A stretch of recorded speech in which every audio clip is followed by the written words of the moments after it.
আসসালামু আলাইকুম। এমআর এগ্রোর পক্ষ থেকে আপনাকে স্বাগতম। আপনাদের জন্য আমি নিয়ে আসছি হাঁস মুরগি ও খামারের প্রয়োজনীয় সকল তথ্য, টিপস এবং সেরা পরামর্শ। চলুন তাহলে আজকের গুরুত্বপূর্ণ বিষয়টি শুরু করা যাক।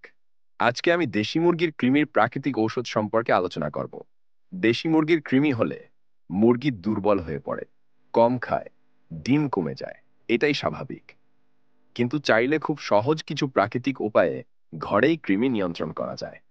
প্রথম উপায়, রসুন। 1 লিটার পানিতে 2 থেকে 3 কোয়া রসুন ছেঁচে ভিজিয়ে রাখুন। সকালবেলার পানির সাথে মুরগিকে দিন। সপ্তাহে 2 দিন নিয়মিত দিলেই কৃমি অনেক কমে যাবে। দ্বিতীয় উপায়, পেঁপের বীজ। শুকনো পেঁপের বীজ গুঁড়া করে প্রতিটি মুরগির জন্য 1 থেকে 2 গ্রাম খাবারের সাথে মেশান। সপ্তাহে 1 দিন ব্যবহার করলেই যথেষ্ট। তৃতীয় উপায়, নিম পাতা। 1 লিটার পানিতে 7-8টি নিম পাতা ভিজিয়ে রেখে সেই পানি মুরগিকে দিন। সপ্তাহে 1 দিন দিলে আন্ত্রিক কৃমি ও জীবাণু দুটোই কমে। চতুর্থ উপায়, হলুদ এবং কালো জিরা। 1 কেজি খাদ্যে 1 চা চামচ হলুদ আর আধা চা চামচ কালো জিরা মিশিয়ে দিন।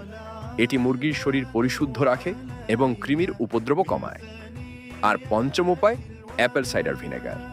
1 লিটার পানিতে 5 থেকে 7 মিলি ভিনেগার মিশিয়ে সপ্তাহে 2 দিন দিন। এটি হজম শক্তি বাড়ায় এবং কৃমির বৃদ্ধি বন্ধ করে। মনে রাখবেন, এসব প্রাকৃতিক উপায় নিয়মিত ব্যবহার করলেই সবচেয়ে ভালো ফল পাওয়া যায়। আর যদি মুরগি খুব বেশি কৃমিতে আক্রান্ত হয় তাহলে অবশ্যই ভেটেরিনারি কৃমিনাশক ব্যবহার করা উচিত। দেশি মুরগিকে সুস্থ রাখতে নিয়মিত যত্ন নিন আর লাভ দেখুন নিজের চোখে। ভিডিওটি ভালো লাগলে এমআর এগ্রোর পাশে থাকুন। খামারের সঠিক তথ্য পেতে সাথেই থাকুন। দেখা হবে পরবর্তী ভিডিওতে।